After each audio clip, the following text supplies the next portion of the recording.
de mortalidad en los menores de 19 años.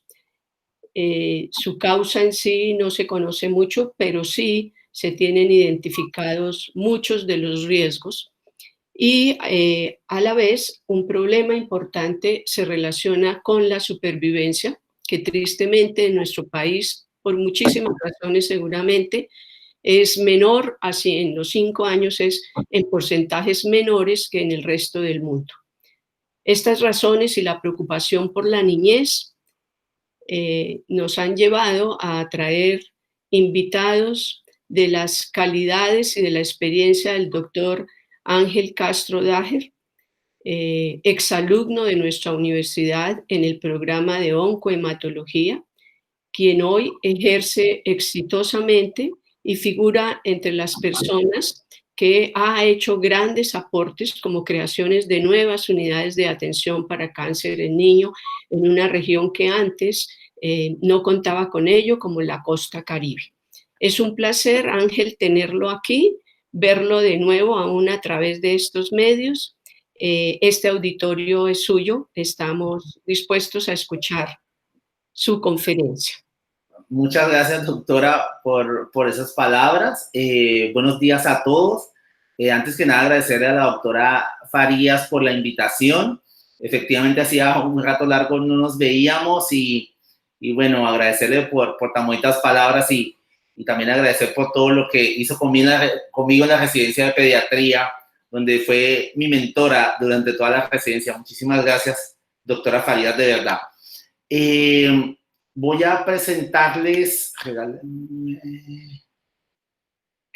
ya miro cómo puedo compartir la presentación. Perdón. Y aquí presentar. Una ventana. Aquí está. Listo. Bueno, para hablar de hoy de cáncer infantil realmente es que es un tema bastante amplio.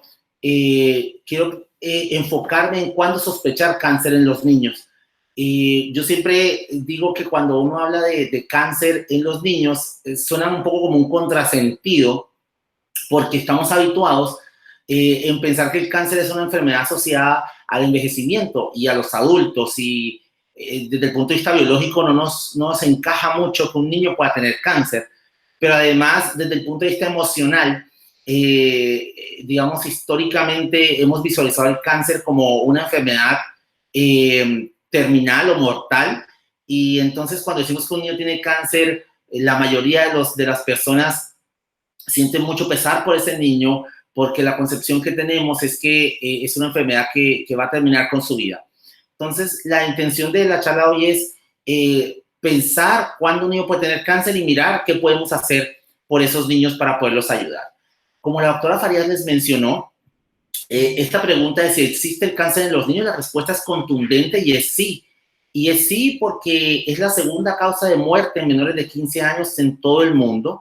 Y para el 2035 será la principal causa de muerte a nivel mundial. 2035 está aquí a la vuelta de la esquina. Ya a muchos de nosotros nos tocará ver el cáncer cómo va avanzando como causa de muerte en niños. Parte de la razón de esto es que hemos podido en gran parte de los países controlar la mortalidad por enfermedades inmunoprevenibles, y lo que ha hecho que esas enfermedades, gracias a la vacunación, pueda bajar la mortalidad, y otras enfermedades no prevenibles como el cáncer infantil aumente su tasa de mortalidad. Desde el punto de vista estadístico, deberíamos tener entre 120 y 150 casos nuevos de cáncer infantil por cada millón de menores de 18 años. Ese es el esperado. Y si nosotros revisamos esta pirámide poblacional, que es la pirámide poblacional colombiana, la base de la pirámide son menores de 18 años. Entonces, digamos, nosotros como país, por tener gran cantidad de niños aún, a diferencia de los países desarrollados, o los países, por ejemplo, los países europeos, tenemos gran población infantil, y eso nos predispone per se a tener una gran prevalencia e incidencia de cáncer infantil. A diferencia del cáncer de los adultos, el cáncer infantil tiene biológicamente una concepción distinta, porque, digamos, en general, casi que el 95 a 98% de los tumores en niños nacen de tejidos de rápido crecimiento y a diferencia de los adultos, el cáncer en los niños no es posible tamizarlo y tampoco es posible prevenirlo. Eso nos pone en una dificultad grande porque uno dice, siempre que uno da un diagnóstico de cáncer infantil, la primera pregunta es ¿por qué? Y entonces se empiezan a hacer teorías como por ejemplo en leucemia linfoide aguda, que si se es de raza negra aumenta el riesgo, que el bajo peso al nacer, en leucemia mieloide aguda, que haber recibido quimioterapia, en tumor del sistema nervioso central, que si los niños van mucho por el celular, hablan mucho en el celular, pero no hay una asociación contundente de factores de riesgo para el cáncer infantil o desencadenantes de cáncer infantil, excepto en leucemia mieloide aguda, donde los niños con condición Down tienen 30 veces más riesgo de tener leucemia mieloide aguda que los niños que no tienen condición Down. Y es por eso que la Academia Americana de Pediatría, en su guía de manejo de niños con condición Down, recomienda que entre el primer año y los 5 años de vida, estos niños deberían hacérseles un hemograma cada 6 meses por lo menos para evaluar si están haciendo alguna citopenia y de esa manera poder detectar tempranamente la leucemia mieloide aguda, no prevenirla ni tamizarla, detectarla tempranamente. Esto es muy distinto a la concepción de los adultos, donde sí se pueden hacer tamizajes, como la citología cervicouterina para el cáncer de cuello uterino, o el autoexamen de mama, o el examen de próstata. Esas cosas se pueden tamizar, esos tipos de cánceres, o prevenir inclusive, como el cáncer de pulmón, que es evitar fumar para que no le dé cáncer de pulmón, o el cáncer de colon, donde comer más fibra evita cáncer de colon. Entonces, eso a los adultos les da una ventaja respecto al cáncer en los niños, y por eso la sospecha diagnóstica en pediatría es tan importante. Pero ¿y por qué hablar de cáncer infantil si el cáncer es una enfermedad que es muy mala? Y la razón es esta, y es que la sobrevida en cáncer infantil es bastante distinta de la sobrevida del cáncer en adultos. De manera global, para la mayor parte de los cánceres en pediatría, la sobrevida es mayor al 70%.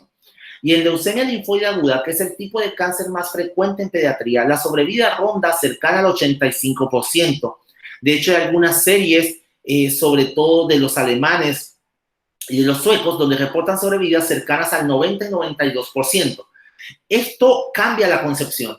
Y cambia la concepción desde el punto de vista de que el cáncer no es igual a morirse en la infancia y es una oportunidad. 8 de cada 10 niños curados de leucemia son la gran mayoría de los niños. Y si uno revisa esta curva de sobrevida publicada en un Journal of Clinical Oncology, vemos que desde 1968, esto es una curva de sobrevida para leucemia linfoide aguda. Y vemos que entre el 1968 y 1970, la sobrevida era menos del 10%. Y aquí no teníamos tratamiento para las leucemias. Y casi todos los niños se morían. Esa curva logramos invertirla. Y cuando revisamos la sobrevida hasta el 2009, vemos que la sobrevida es cercana al 90%. O sea, esto demuestra que efectivamente sí se puede mejorar. ¿Qué pasó en este gran brinco? Aquí entre el 72 y el 75 empezaron a crearse protocolos de quimioterapia. Y fíjense que en los últimos años el ascenso ha sido paulatino y tiene que ver con dos cosas básicamente. Uno, con el cuidado de los protocolos de quimioterapia, el cuidado de soporte como transfusiones, antibióticos, alimentación, unidades de atención de cáncer infantil. Pero sobre todo y en los últimos años tiene que ver con esto, diagnóstico temprano. Y hay que hacer mucho hincapié en esto porque como no se puede prevenir ni tamizar el cáncer, necesitamos diagnosticar a los niños con la menor carga tumoral posible. Para los oncólogos, yo siempre lo he dicho, es bastante fácil diagnosticar cáncer en el sentido en que vemos cáncer todo el día, pero para un médico general o para un pediatra general que ven dentro de un mar de niños con infecciones, otitis, diarrea, bronquiolitis, infecciones urinarias, muchas patologías infecciosas, sino dentro de ese mar de niños está inmerso el niño que tiene cáncer infantil. Y se hace más complejo poderlo diagnosticar o por lo menos sospechar y remitirlo para poder hacer el diagnóstico certero de su patología. Y cuando revisamos el boletín epidemiológico del 2019 del Instituto Nacional de Salud, porque cáncer infantil o cáncer en menores de 18 años es una enfermedad de notificación o un evento de notificación obligatoria en el país, el año pasado tuvimos 1.799 casos notificados en el Instituto Nacional de Salud. Es una cifra bastante importante para nosotros en el país Y si revisamos por el tipo de tumores, los que yo les mencionaba anteriormente, leucemia linfoide aguda corresponde casi al 30% de todos los casos de cáncer infantil, seguido por tumores del sistema nervioso central y luego los linfomas. Esa es la distribución general que hay en todo el mundo y es la misma distribución que hay para nosotros aquí en Colombia. En algunas regiones del país varía según un poco la especialidad de cada unidad de cáncer infantil. Por ejemplo, nosotros acá en Cartagena, en la unidad de atención de cáncer infantil del centro donde yo laboro, tenemos un programa para el retinoblastoma. Entonces nosotros tenemos una incidencia más fuerte de retinoblastoma porque nos remiten los pacientes de retinoblastoma, pero aún así sigue siendo leucemia linfoide aguda, digamos, la que lleva la bandera en el cáncer infantil. Respecto al 2018 al 2019, disminuyó un 2% la notificación al Instituto Nacional de Salud. No quiere decir que haya disminuido la cantidad de cáncer infantil, porque cuando revisamos el mapa por regiones o por departamentos, lo que está en amarillo demuestra dónde se ha incrementado la cantidad de casos nuevos de cáncer infantil. Y vemos que en la mayoría del país se ha incrementado el reporte y el diagnóstico de cáncer infantil. Y es una pregunta frecuente de cuál es la causa de eso. Probablemente es multifactorial, porque como miramos en la segunda diapositiva, no hay una causa de asociación directa para cáncer infantil. Lo cierto es que cada vez más los médicos no oncólogos pediatras sospechan más cáncer infantil y eso nos permite atender más niños y crear más probabilidades de sobrevida para ellos. Y miren que hay una consideración bien interesante. Es más o menos la misma distribución entre niños y niñas. Siempre en cáncer infantil hay un poquito más de incidencia en niños, en varones, y teniendo en cuenta que somos un poco los hombres más inmunodeficientes que las mujeres y realmente el cáncer es una enfermedad inmune. 1.5% de los casos son indígenas y lo traigo a acotación porque es un grupo poblacional que es un poco complejo de manejar, sobre todo por el tema del desarraigo cultural al cual se ven sometidos desde los departamentos donde viven la mayoría de los grupos indígenas en el país, y eso nos crea alguna dificultad para poder hacer el tratamiento y lograr adecuadas sobrevidas para este grupo. Y tenemos 4.4% de población migrante dentro del grupo de cáncer infantil en el país. Esto es una contingencia nueva que no teníamos anteriormente, lo cual ha aumentado también un poco el caso de, digamos, los números de mortalidad para el país. Y según el tipo de caso, 1.655 casos nuevos, 126 recaídas y 18 casos de segundas neoplasias, que en pediatría se convierte en un problema, porque a mediano y largo plazo los niños tratados y curados por un cáncer tienen riesgo de tener una segunda neoplasia, lo que compromete mucho más su vida. La mayoría de los pacientes que son atendidos en el país tienen un régimen de seguridad social, ya sea contributivo o subsidiado. Eso es importante porque desde el punto de vista legal, para los niños, el cáncer infantil, al ser una enfermedad de alto costo, no tiene ningún tipo de copago ni ningún tipo de pago por parte de los familiares o del paciente. Eso en pro de lograr la curación de los niños. Teóricamente está cubierto el 100% del tratamiento de los pacientes y eso no debería ser una barrera administrativa para poder curar a los niños con cáncer. Entonces, teniendo claro el panorama de cuánto cáncer hay y que además el panorama más importante, entendiendo que la mayoría de los niños con cáncer se pueden curar. Y es muy importante que nos metamos eso en la cabeza, porque cuando yo sospecho que un niño tiene cáncer y me convenzo que ese niño tiene altas posibilidades de curarse, voy a hacer lo posible y lo imposible para que se pueda curar. Y todos podemos aportar un granito de arena para que ese niño se cure. Entonces, les voy a mostrar unas cosas que ahora sí son realmente importantes para poder sospechar cáncer infantil. ¿Cómo saber si un niño tiene cáncer? Es tan importante el cáncer infantil, digamos, como política pública, que existe un módulo de AYEPI para cáncer infantil, con un módulo para el personal de salud y un módulo comunitario. Y AYEPI dice esta frase que es bien interesante: recuerde que se debe pensar y buscar para encontrar. Encontrar a tiempo en cáncer infantil marca la diferencia entre la vida y la muerte. No existe ningún examen paraclínico que reemplace a una buena historia clínica y un examen físico cuidadoso. Y esto es importante porque lo que tenemos en la cabeza es que para sospechar cáncer infantil necesito ser un subespecialista o necesito tener un patólogo o una citometría de flujo, pero no, eso es confirmar el diagnóstico. La sospecha es solo historia clínica y un examen físico adecuado. vamos a empezar a hablar de algunas manifestaciones clínicas que nos pueden hacer sospechar de cáncer infantil. La primera son las adenopatías. Si bien es cierto que la mayoría de las adenopatías en pediatría están relacionadas con procesos infecciosos, existen algunos diagnósticos diferenciales dentro del cual se incluye el cáncer infantil. Comparado con lo que pasa en adultos, donde la mayoría de los adultos con adenopatías tumorales tienen síntomas constitucionales como pérdida de peso, fiebre nocturna, sudoración nocturna. En los pacientes pediátricos, solo 1/3 de los niños con adenopatías tienen esta sintomatología. Quiere decir que los síntomas constitucionales no son sensibles para determinar si una adenopatía es tumoral o no. En cambio, hay 3 pasos que podemos seguir para poder hacer la sospecha diagnóstica de una adenopatía tumoral. 1, la localización. Es bien importante. Las adenopatías inguinales en pediatría son normales, sobre todo si son bilaterales. Los niños corren, saltan, se golpean en las piernas cuando están manejando bicicleta. Tienen muchos traumas y eso se ve reflejado en adenopatías inguinales. Entonces, no estresarse mucho con las adenopatías inguinales. En cambio, las adenopatías crurales, que están ubicadas aquí, o las adenopatías supraclaviculares, eso es cáncer hasta que se demuestre lo contrario. Y la única forma de demostrar lo contrario es hacer una biopsia para que podamos descartar o confirmar el cáncer.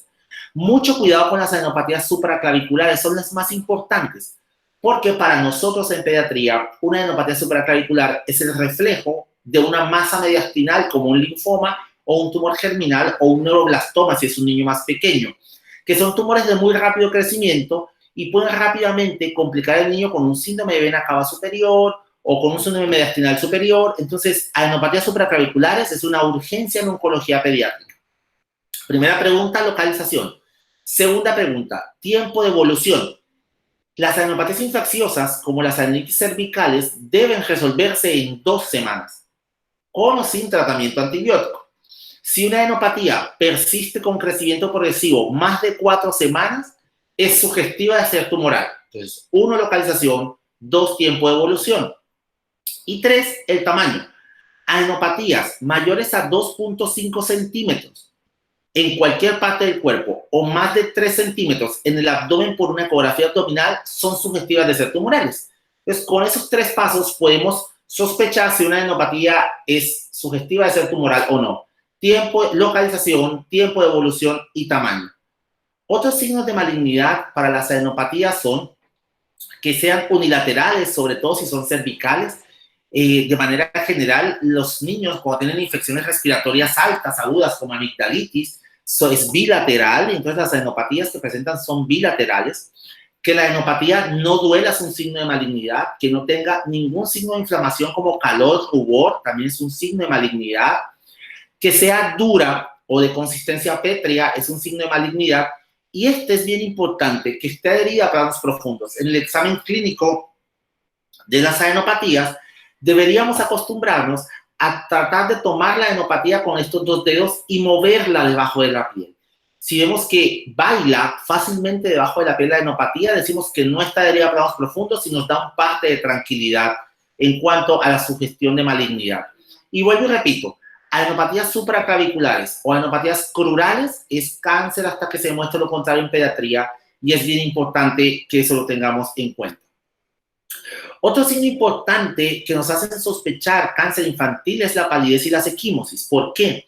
Porque 2/3 de los niños con leucemias agudas, ya sean linfoides o mieloides, debutan con palidez y equimosis y miramos en las diapositivas anteriores que la leucemia linfoide aguda es el principal tipo de cáncer en pediatría. ¿Qué es importante con esto dependiendo de la región donde uno esté en el país?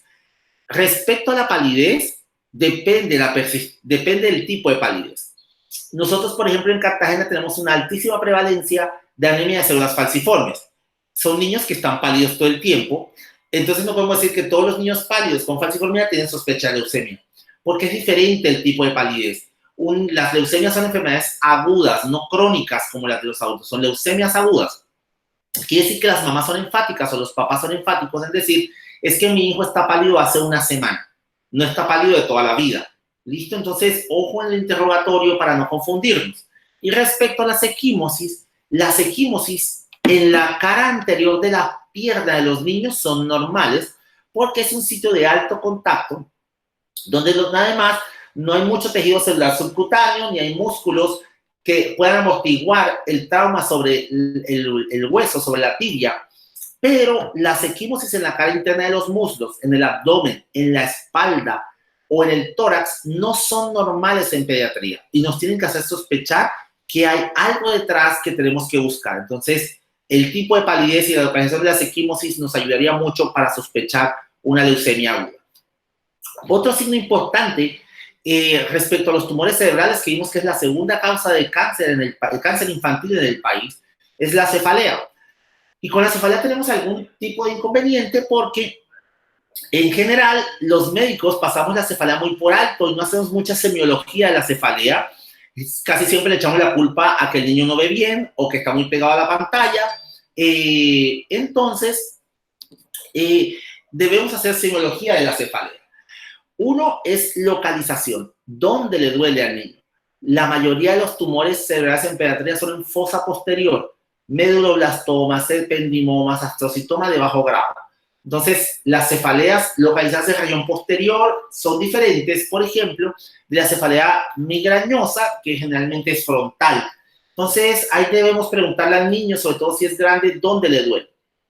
Dos, el tiempo de evolución o la evolución de la cefalea. La cefalea tumoral es una cefalea increscendo. Todos los días duele un poco más que el día anterior porque todos los días el tumor crece un poco más. A diferencia de las cefaleas migrañosas, que son una cefalea de mucha intensidad que luego bajan del tratamiento. Y por último, los síntomas asociados a la cefalea.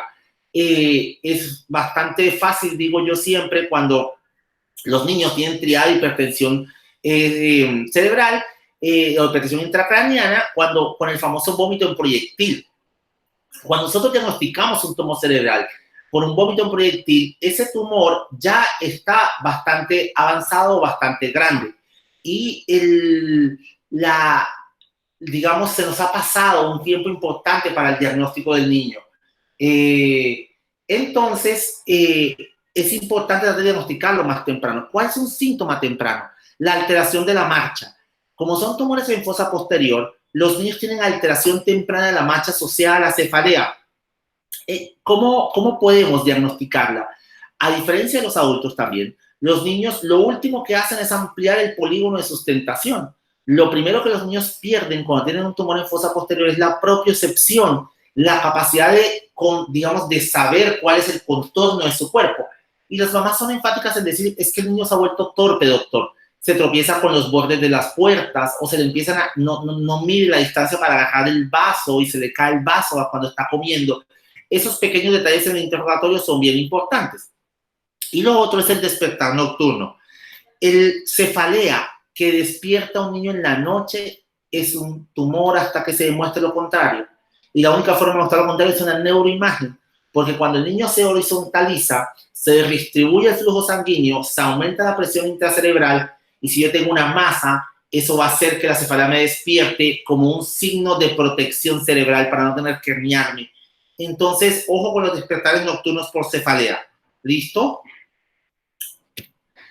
El otro punto importante o signo clínico importante son los dolores óseos.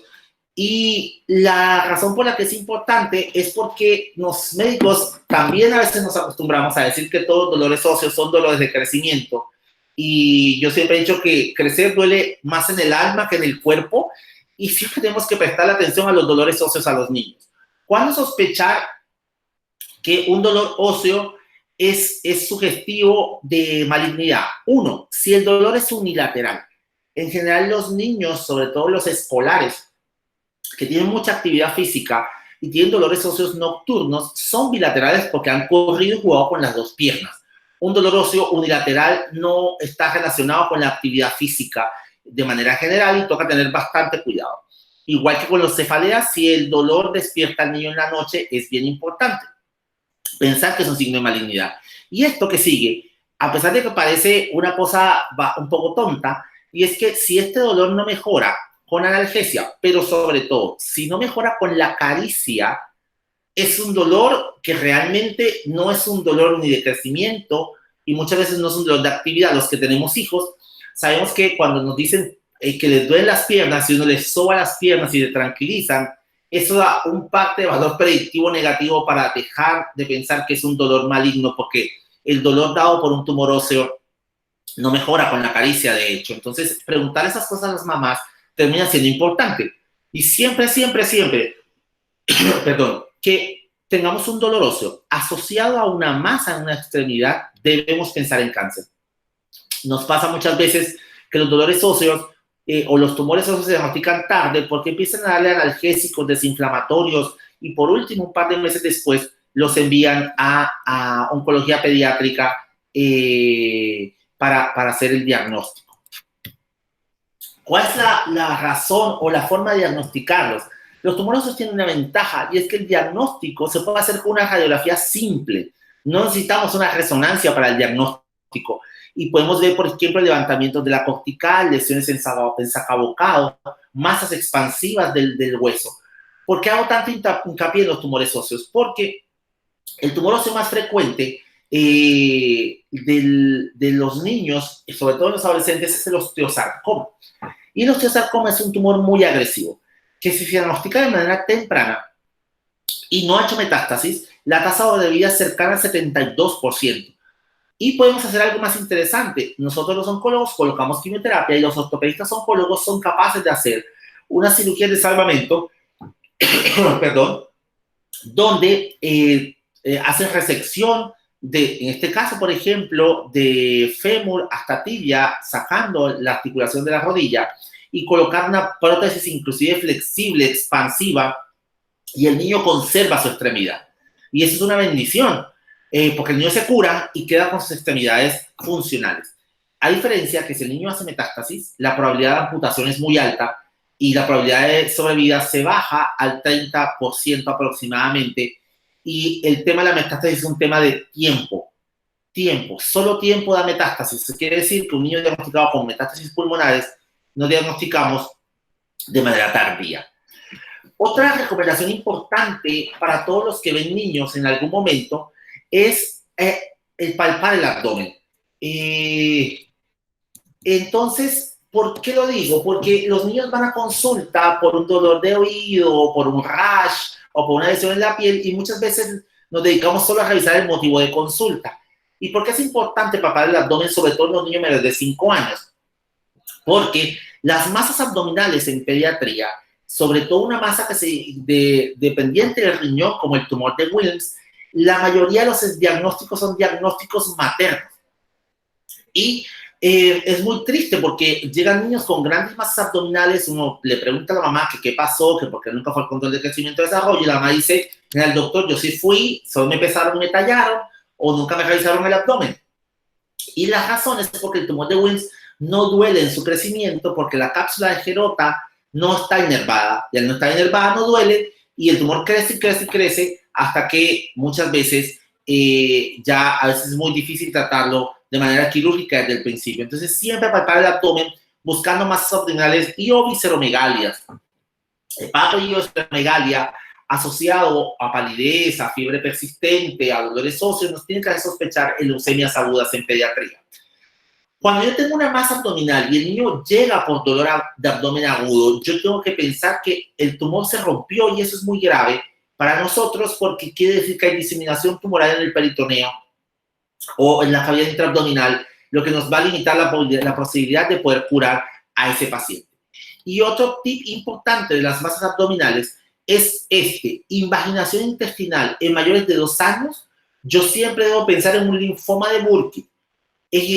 La invaginación en intuscepción intestinal es una patología de los lactantes. Los niños grandes no deben invaginarse. Un niño que se invagina, yo tengo que pensar en una enfermedad maligna como un Burkitt, y hago hincapié en Burkitt porque el linfoma de Burkitt es el tumor de más rápido crecimiento en el mundo. Duplica su masa tumoral cada 24 a 48 horas. Pero a pesar de que parece un tumor muy agresivo, es un tumor que si uno diagnostica a tiempo, su tasa de sobrevida es cercana al 93 o 94% porque es muy quimiosensible, pero dependemos de un diagnóstico temprano para poder lograr esas cifras de curación. Respecto a la piel, me voy a plantear solo una patología que es la histiocytosis de células de Langerhans. ¿por qué es importante la histiocytosis? Porque a pesar de que no está clasificada directamente como una enfermedad neoplástica, sí se comporta como una enfermedad infiltrativa y esta patología puede dar como manifestación en los niños lactantes lesiones costrosas persistentes en el cuero cabelludo, asociadas muchas veces a otitis media. Siempre tengamos otitis media con lesiones costrosas en el cuero cabelludo, debemos pensar en histiocytosis. Y histiocytosis puede infiltrar los huesos, la mastoide, la hipófisis, el pulmón, el corazón, y ahí se convierte en una enfermedad bastante agresiva para poder hacer la curación de los pacientes. Y por último, voy a terminar con las manifestaciones oculares como retinoblastoma. Retinoblastoma es el tumor óseo, el tumor ocular más frecuente en los niños. Y voy a hacer hincapié en retino porque a pesar de que corresponde solo al 1 o 2% de todos los tumores en pediatría, tiene un impacto muy importante en morbilidad, porque la tasa de curación de retinoblastoma es por encima del 90%. Pero, ¿cuándo sospecho yo retinoblastoma? Cuando un niño tiene estrabismo de novo o hay pérdida de rojo retiniano y el niño tiene leucocoria. Respecto al estrabismo, siempre hago hincapié en que debemos creerle al cuidador del niño, porque el estrabismo no es persistente, es momentáneo muchas veces, porque el tumor empieza a crecer en la retina, le pesa en algún momento a los músculos extraoculares y por eso el paciente hace algún tipo de estrabismo, pero logra compensarlo, así que no todo el tiempo se ve y justo pasa que el niño llega a la consulta y nosotros no le vemos el estrabismo, pero el cuidador que está con él mucho más tiempo sí lo nota cuando lo hace. Entonces, siempre que eso suceda, por favor, creerle al cuidador. Y lo de la pérdida de rojo retiniano cada vez es más fácil con el advenimiento de las 80,000 fotos que se toman las personas al día con flash en sus celulares, entonces podemos hacerlo más rápido. Ojo que no es hacer un fondo de ojo en el consultorio, que a veces es bastante difícil en los niños, pero sí con el oftalmoscopio ver si el niño tiene reflejo de rojo retiniano o no. Vuelvo e insisto, ¿por qué hago tanto hincapié? Por dos razones. Uno, porque el retinoblastoma es de los poquitos tumores en pediatría que se pueden heredar por mutación del gen de retinoblastoma. Y cuando se hereda el retinoblastoma, generalmente es un tumor bilateral en menores de 2 años. ¿Cuál ha sido la terapia estándar de retinoblastoma por muchos años? Hacer enucleación del globo ocular o los globos oculares comprometidos. Entonces, digamos, la morbilidad estética que deja la curación de retinoblastoma es bastante grande, pero además una morbilidad de incapacidad cuando es bilateral. Por eso el diagnóstico temprano es tan importante en retinoblastoma.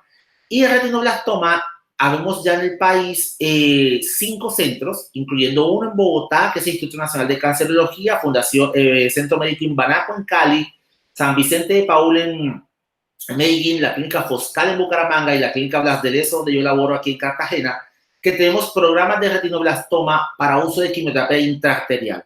Y es un programa muy lindo que se hace en el mundo, y es que no necesitamos enuclear a los pacientes. Si el retinoblastoma se diagnostica de manera temprana, en su penúltimo estadio, que es el estadio D, podemos aplicar la quimioterapia por la arteria oftálmica, logramos las mismas tasas de curación, conservamos el globo ocular y muchas veces inclusive logramos conservar la visión de los niños sin ningún compromiso de la mácula.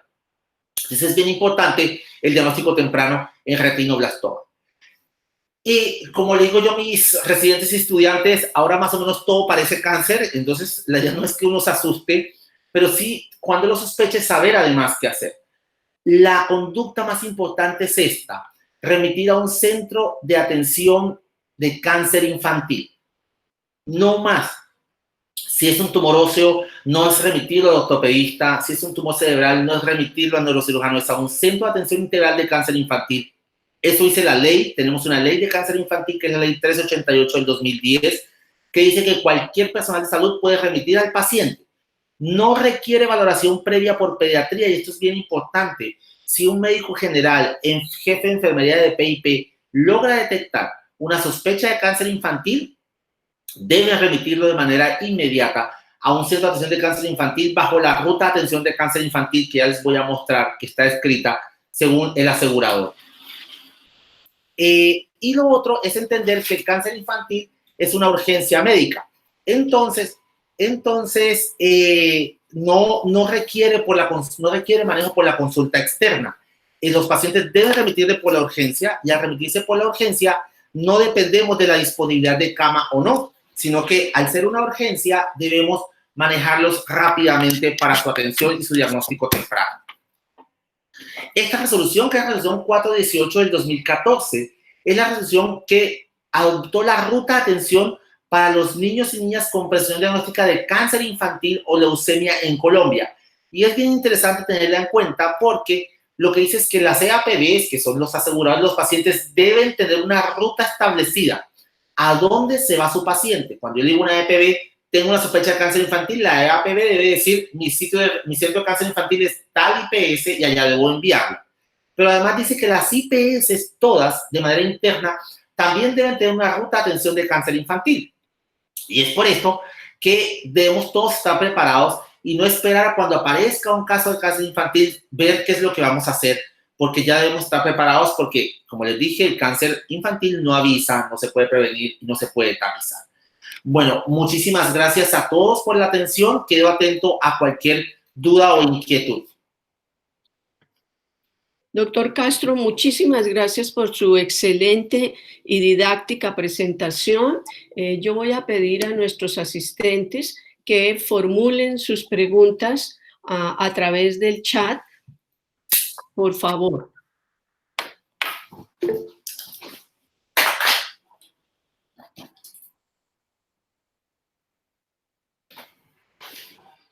Bueno, en principio tenemos solo felicitaciones. Su profesor Juan Carlos Bustos Acosta dice, como siempre, excelente. No sé, quisiera yo adelantar un poco porque es general del proceder médico e incluso con cierta influencia de los padres ante las leucemias y en los controles, dice, hágame el cuadro hemático. Me gustaría mucho que usted hiciera algunos comentarios en relación a su indicación o en relación a cómo el médico general mira un cuadro hemático. Ok. Los hemogramas no nos sirven como prueba de realizaje para las leucemias, básicamente. O sea, de hecho, yo puedo tener un hemograma normal hoy y a la semana siguiente el niño tiene una leucemia. Entonces, no deberían usarse como pruebas de tamizaje, excepto en los niños con condición Down, como lo mencionamos inicialmente, para hacer tamizajes de las leucemias. Efectivamente, es muy frecuente que las mamás o los papás pidan hacerle hemogramas a los niños a ver cómo están, y recordar que el hemograma no es un examen de rutina. Cuando yo solicito un hemograma, lo solicito con una intención diagnóstica. Entonces, o lo solicito para interpretar la línea roja para buscar anemias, o lo solicito para buscar plaquetas, y si el paciente tiene trombocitopenia, si tiene petequias, o sea, tiene una intención diagnóstica el hemograma, no es pedir por pedirlo. Entonces, yo siempre he dicho que el primer paso para hacer una adecuada interpretación del hemograma es saber para qué lo pedí. Porque nos pasa con mucha frecuencia que piden hemogramas sin intención diagnóstica y encuentran que el counter o la máquina saca unos asteriscos en algunos parámetros y no saben después cómo poder interpretar porque no hay correlación clínica con el hemograma. Entonces, uno, no pedirlo de rutina. Dos, tener una intención diagnóstica con el hemograma una vez antes de solicitarlo para saber cómo poder enfocar el resultado. Digamos, interpretar un hemograma yo siempre que el hemograma es una biopsia líquida de la médula ósea, una biopsia periférica de la médula ósea, nos puede dar muchos diagnósticos en sus por lo menos 19 parámetros del hemograma automatizado y toca hacerlo paso a paso y de manera concienzuda, pero no de rutina, no hacerlo en la consulta general de crecimiento y desarrollo de los niños, no tiene sentido porque además los vamos a traumatizar sin ninguna intención y sin ningún sentido funcionar a un niño solo como por estar tranquilos, como digo yo, de ver que la sangre es roja. Entonces, no. Bueno, miremos a ver. Nada. Yo dije que la charla había sido didáctica y creo que los asistentes también lo consideraron así y llenaron todas sus expectativas. Es frecuente a nivel de la familia que la angustia ante la presencia o la detección de un cáncer en uno de los niños lleve a querer que ellos pidan evaluación de sus otros hijos. ¿Cuál es su comentario en relación? Sí, nos pasa con mucha frecuencia. Ahí es importante tener claro que la mayoría de los cánceres, excepto retinoblastoma, no son heredados, ¿ok? No existe una evidencia contundente que tener un hermano con cáncer aumente el riesgo de que los hermanos tengan cáncer. No se evalúan de manera rutinaria, excepto en dos situaciones. Retinoblastoma, porque sobre todo si son menores de 2 años, todos los hermanos de un niño con retinoblastoma deben tener fondo de ojo por oftalmología bilateral para descartar que no tenga retinoblastoma congénito o heredado.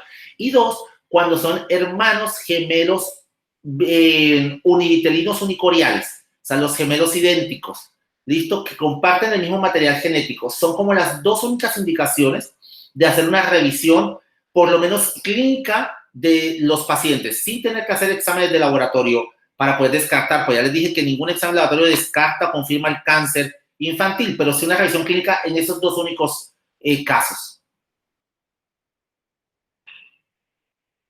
Bueno, acá tenemos una pregunta que nos honra mucho, además, por la presencia del doctor Edgar Rojas Soto. Deseo saber qué infecciones previas con más frecuencia se asocian a cáncer. Muy buena su conferencia. Muchas gracias al doctor Rojas, muchos saludos, que lo recuerdo con mucho cariño. Doctor Rojas, efectivamente hay reportes de algunas infecciones, sobre todo virus de Epstein-Barr. HTLV1 no hay mucha referencia en pediatría, pero Epstein-Barr, hay algunas series que asocian Epstein-Barr con dos tumores básicamente. Uno, linfoma de Burkitt endémico, que nosotros no lo vemos acá porque es endémico en África, que es las fotos que ustedes ven de los linfomas de Burkitt en la rama mandibular. Nuestros linfomas de Burkitt son esporádicos, entonces eso no lo vemos nosotros. Pero hay asociación de Epstein-Barr, sobre todo con el linfoma de Hodgkin en algunas series de casos. No hay una asociación contundente para todos los linfomas de Hodgkin y no se busca de manera rutinaria dentro de los bloques de parafina de los tumores la asociación de Epstein-Barr y linfoma de Hodgkin, pero sí hay algunas series de casos que lo reportan. Vamos a ver. Bueno, acá no hay nada. Como tenemos minutos y yo sí quiero aprovechar al máximo su tiempo, cuéntenos, y lo hago también a propósito de conocerlo a usted como una persona muy sensible y muy comprometida con los pacientes. ¿Qué podría contarnos de lo que es el impacto psicoemocional de las enfermedades relacionadas o del cáncer en el niño y su familia? Bueno, siempre, como lo mencioné al principio, como cáncer y niños es un contrasentido de la vida. Nos pone a todos en una situación bien difícil porque nos cambia la línea de tiempo natural del ser humano, que es ver envejecer y despedir a los que han envejecido. Entonces, que los papás se dan en la situación de un poco en la delgada línea entre la vida y la muerte de sus hijos, es una situación que mueve todo el sistema familiar. Y por eso es tan importante que, digamos, los centros que tienen cáncer infantil ofrezcan soporte psicosocial al niño y a su familia. Cambia un poco la dinámica del niño respecto a la edad que tenga. Es mucho más duro después de los 10 años en los adolescentes. Los niños preescolares, va a sonar un poco chistoso lo que voy a decir, pero un poco hasta se terminan disfrutando de la enfermedad. Hacen nuevos amigos, están hospitalizados, tienen juegos, muchas veces tienen más atención de la familia y de los papás. Entonces, con los niños pequeños, el niño per se no tiene tanta alteración de su dinámica diaria, porque se adapta un poco más fácil. Con los adolescentes es un poco más complejo, porque tienen una concepción de vida y de muerte ya distinta. El adolescente siempre, como lo discutimos muchas veces con la doctora Farías, está ahí en el límite. Él va ahí al límite de la vida y sentir, además, que en el mejor momento de la vida, cuando se sienten con mayor plenitud, pero además cuando se sienten con la sensación de inmortalidad normal del adolescente, llega una enfermedad a decirles, no eres tan inmortal como te creías, y a los adolescentes generalmente son los que más tenemos que soportar. Las familias, le digo, doctora, que vemos de todo. Y yo creo que lo que hemos aprendido con el tiempo, lo que yo he aprendido con el tiempo es que el cáncer se termina convirtiendo en un para qué y no en un por qué. En un para qué esta enfermedad está en los sistemas familiares y en las personas. Vemos como desde reuniones familiares hasta distanciamientos familiares. Yo he aprendido que, curiosamente, los niños con cáncer generan una fuerza importante en sus familias. Son ellos los que, curiosamente, soportan a los papás. Y yo creo que es una cosa que a nosotros nos va enseñando todos los días. A mí siempre me preguntan que por qué hice oncología pediátrica, que esto es muy duro, que la gente lo entiende al revés, ¿no? Que el doctor no debe tener corazón, porque cómo se soporta todo eso. Yo lo miro desde otro punto de vista y creo que los niños con cáncer nos enseñan todos los días a los que estamos en esto a que cada día tiene su afán y cada día toca vivirlo con plenitud. Así viven los niños que tienen enfermedades oncológicas y bueno, si bien es cierto que la mayoría se curan, cuando algunos no, porque no los podemos curar a todos, nos da muy duro. Y esa otra fase de acompañar a la familia en los momentos de despedir a un niño son duros, pero también los niños nos enseñan de una manera distinta a afrontar la muerte, inclusive a los papás. Muchas veces los niños, a diferencia de los adultos también, la gran mayoría se despiden, dejan tareas, le dejan tareas a los papás de hacer cuando ellos ya no estén. Entonces, es muy diferente y es muy enriquecedor. Para mí, es el mejor trabajo del mundo. No lo cambiaría por nada. Tenemos otra pregunta de nuestro auditorio. Disculpen. Karen Viviana Cortés dice, muchas gracias por su excelente charla. Aparte de la remisión oportuna, ¿cuál vendría a ser el papel del médico general en el seguimiento de estos pacientes?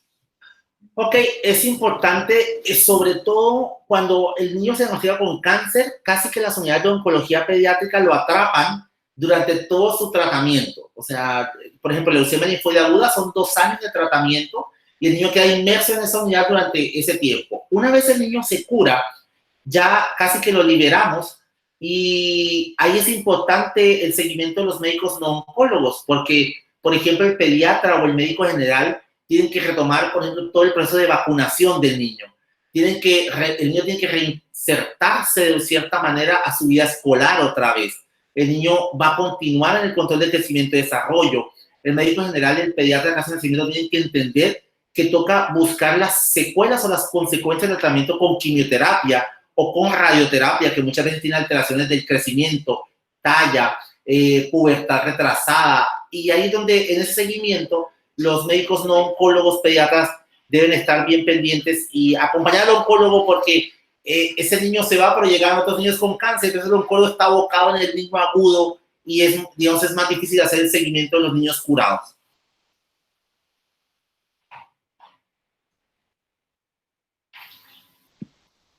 Tenemos otra pregunta. Bueno, Marta Lucía Cardona dice, felicitaciones, qué sensibilidad. Es una maravilla estar asistido por un médico con estas calidades. En el momento, el profesor Juan Carlos Bustos dice, en el momento actual de crisis por COVID-19, ¿se ha modificado en algo el tratamiento, especialmente quimioterapia? Confirmo, como los comentarios anteriores, que su conferencia es excelente y además le manda un abrazo. Que un abrazo también al doctor Bustos. Al doctor Bustos, me da cierta emoción escuchar a mis profesores, que son gran parte de lo que soy es a ustedes, de verdad. La pandemia por COVID nos movió el piso a todos. Y bueno, con los niños con cáncer, en principio tuvimos muchos temores, porque el susto es que como son pacientes inmunocomprometidos, tenían mayor riesgo de compromiso y desenlace fatal por la infección. Ciertamente no hay grandes reportes en el mundo, bueno, por las políticas que se adoptan con cáncer infantil, de infecciones masivas en cáncer infantil. Sí se han movido algunas pautas, ¿Como cuáles? Estamos siendo mucho más cuidadosos, por ejemplo, en el cuidado y aislamiento de los niños. Tenemos un problema en oncología pediátrica a diferencia de la oncología de adultos. Y es que como nuestras enfermedades son enfermedades de una alta tasa de replicación celular, parar la quimioterapia no es una opción para nosotros. Porque implica que, listo, no se va a infectar porque no lo voy a inmunosuprimir, pero va a volver a aparecer el cáncer. Entonces no puedo tomar una decisión tan tajante como esa. Nos ha tocado inmediato. Entonces, por ejemplo, intentar hacer PCRs para COVID, para SARS-CoV-2, antes de comenzar una terapia inmunosupresora severa o antes de entrar a trasplante de médula ósea. Pero el tratamiento del cáncer ha tenido que continuar en los niños. No hemos podido pararlo porque si no vamos a ver muchas recaídas por la enfermedad, que tampoco es la idea. Nos tocó ser mucho más cuidadosos, nos toca estimar las medidas de aislamiento y hacer algunas modificaciones, como por ejemplo en leucemia linfoide aguda, el último año de tratamiento es oral, con quimioterapia oral, y lo que hacemos es que los niños no asistan tanto al hospital, estén más en su casa, y hacemos teleconsulta, por ejemplo, y formulamos y mandamos el medicamento a la casa para que no tengan que salir. Pero el tratamiento continúa. No podemos parar porque el cáncer, como digo yo, no se le puede dar mucha ventaja porque nos saca mucha.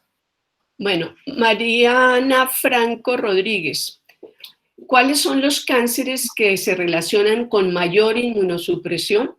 ¿Es frecuente que esta sea una primera manifestación de la enfermedad?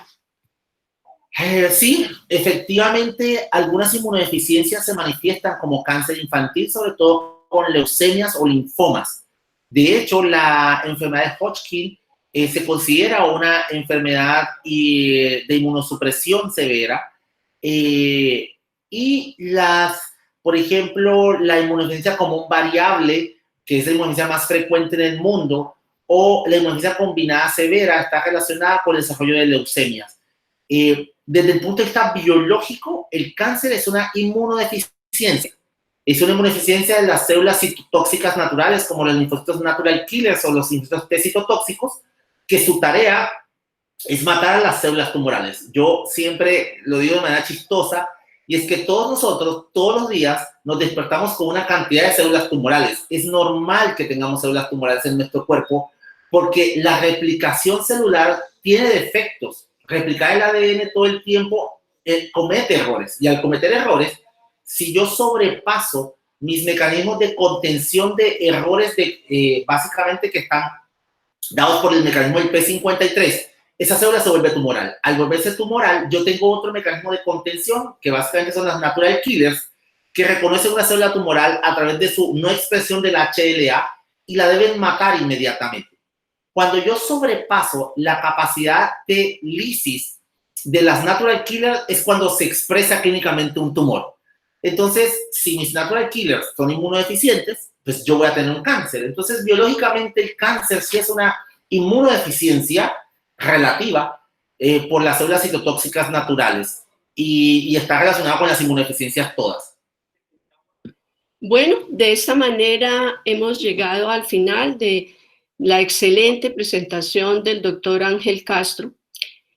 Usted dijo que crecer duele más en el alma, sí. Pero yo al escucharlo hoy pienso que crecer en conocimiento, en experiencia, en autoridad, solo produce para quienes lo hemos conocido una inmensa satisfacción.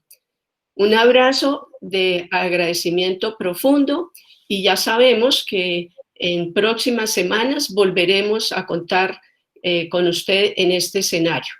A todos los asistentes, muchas gracias por haber estado hoy compartiendo y los invitamos a la conferencia de las 11 de la mañana, Matemática Multisensorial como estrategia del desarrollo del pensamiento lógico matemático. A quienes los niños nos interesan, seguramente esta conferencia puede también resultarles de máximo interés. Muy buen día para todos. Muchas gracias. Muchas gracias a todos por la paciencia. Doctora, muchísimas gracias de verdad. Y me alegró mucho volverlos a ver y a escuchar a mis profesores. Que tengan buen día.